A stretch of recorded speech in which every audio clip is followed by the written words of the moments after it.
ಹಾಗೆ ಈ ವೈಕುಂಠದ ಏಕಾದಶಿಗೆ ಅಷ್ಟು ಶ್ರೇಷ್ಠ. ಇನ್ನು ಏಕಾದಶಿಯ ದಿನ ಉಪವಾಸ ಮಾಡೋದ್ರಿಂದ ಏನ್ ಫಲ, ಅಥವಾ ಉಪವಾಸ ಮಾಡಬೇಕು ಅಂತ ಹೇಳಿದ್ಯಾರೋ ಅದು ಬ್ರಹ್ಮ ಹೇಳಿದ್ದು.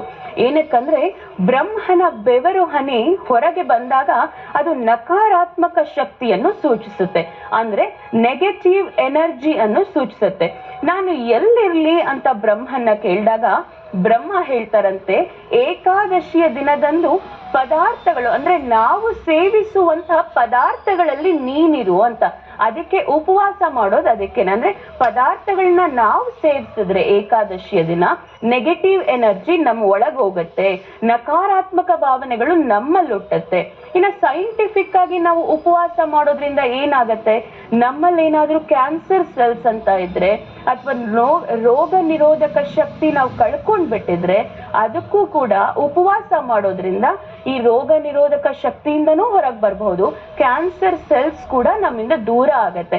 ಇದು ಸೈಂಟಿಫಿಕ್ ಆಗಿ ಹೇಳೋದು. ಇನ್ನು ಪುರಾಣಗಳ ಪ್ರಕಾರ ಅವತ್ತಿನ ದಿನ ಆಧ್ಯಾತ್ಮಿಕದ ಶಕ್ತಿಯನ್ನು ಹೆಚ್ಚಿಸ್ಲಿಕ್ಕೆ ಕೂಡ ಉಪವಾಸ ಮಾಡಿ ದೇವರಲ್ಲಿ ಭಕ್ತಿಯ ಭಾವನೆ ಹೆಚ್ಚಾಗ್ಲಿಕ್ಕೆ ಆ ಏಕಾದಶಿಯ ದಿನ ಮಾಡುವಂತ ಅನುಷ್ಠಾನ ಅಷ್ಟು ಮುಖ್ಯ. ಇದು ಏಕಾದಶಿಯ ಮಹತ್ವ.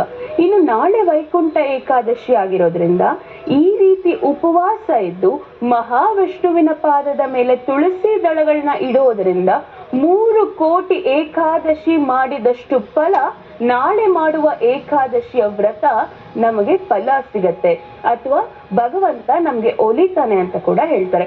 ಇದು ಏಕಾದಶಿಯ ಮಹತ್ವ ಮತ್ತು ನಾಳೆ ನಡೆಯುವಂತಹ ವೈಕುಂಠ ಏಕಾದಶಿಯ ವ್ರತದ ವಿಶೇಷ. ಇನ್ನು ನಾಳೆ ವೈಕುಂಠ ಏಕಾದಶಿ ಯಾರೆಲ್ಲ ಗತಿಸ್ತಾರೆ, ನಾಳೆ ವೈಕುಂಠದ ಬಾಗಿಲು ತೆರೆದಿರುತ್ತೆ, ಸಾಕ್ಷಾತ್ ಮಹಾವಿಷ್ಣು ನೆಲೆಸಿರುವಂತಹ ಜಾಗಕ್ಕೆ ಹೋಗ್ತಾರೆ ಅಂತ ಕೂಡ ಹೇಳ್ತಾರೆ. ಅದರ ಕಾರಣ ಏನು, ಅದರ ಹಿನ್ನೆಲೆ ಏನು, ಅದರ ಪೌರಾಣಿಕದ ಮಹತ್ವ ಏನು ಅಂತ ನಾಳಿನ ಸಂಚಿಕೆಯಲ್ಲಿ ನಾನು ನಿಮಗೆ ತಿಳಿಸ್ಕೊಡ್ತೀನಿ. ಇದು ಏಕಾದಶಿ ಮತ್ತು ನಾಳೆ ನಡೆಯುವಂತ ವೈಕುಂಠ ಏಕಾದಶಿಯ ಮಹತ್ವದ ಬಗ್ಗೆ. ಇನ್ನು ವೈಕುಂಠ ಏಕಾದಶಿ 29 ಸೋಮವಾರ ದಶಮಿ, 30 ಮಂಗಳವಾರ ಏಕಾದಶಿ, 31 ಬುಧವಾರ ದ್ವಾದಶಿ. ಪ್ರೇರಣೆ ಸಮಯ ಬೆಳಗ್ಗೆ 7 ಗಂಟೆ ನಂತರ.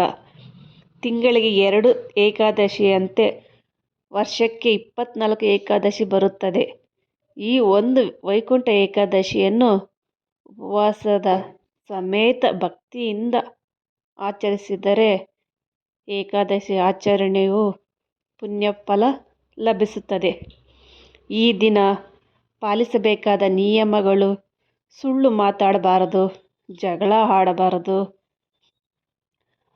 ಹೋಮ ತಪಸ್ ಮಾಡಬೇಕು, ನಾಮಲೇಖನ ಬರೀಬೇಕು, ದೇವರ ಜಪ ಮಾಡಬೇಕು, ಶಾಂತಿ ಮನಸ್ಸಿನಿಂದ ಇರಬೇಕು. ಇನ್ನು ಉಪವಾಸದ ಬಗ್ಗೆ: ನಿರ್ಜಲ ಉಪವಾಸ, ನೀರು ಸಮೇತ ಕುಡಿಬಾರ್ದು, ಅದು ಶಕ್ತಿ ಇರೋರು ಮಾಡ್ಬೋದು. ಸಲಿಲ ಉಪವಾಸ, ನೀರು ಮಾತ್ರ ಕುಡಿಬೋದು. ಫಲಹಾರ ಉಪವಾಸ, ಹಣ್ಣು ಹಾಲು ಇತ್ಯಾದಿ.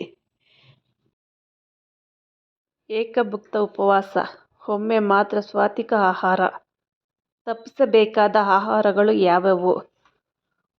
ನಾವು ಉಪವಾಸ ಮಾಡಿದಾಗ ಯಾವ್ಯಾವ ಆಹಾರಗಳನ್ನು ತಿನ್ನಬಾರದು: ಅನ್ನ ತಿನ್ನಬಾರದು, ದಾಳಿಂಬೆ ಧಾನ್ಯಗಳು ಮತ್ತು ಈರುಳ್ಳಿ, ಬೆಳ್ಳುಳ್ಳಿ, ಮಾಂಸ, ಮದ್ಯಪಾನ ಈ ಥರ ಯಾವ ಸೇವನೆ ಮಾಡಬಾರದು. ರಾಯರ ಜಪ ಮಾಡಿ.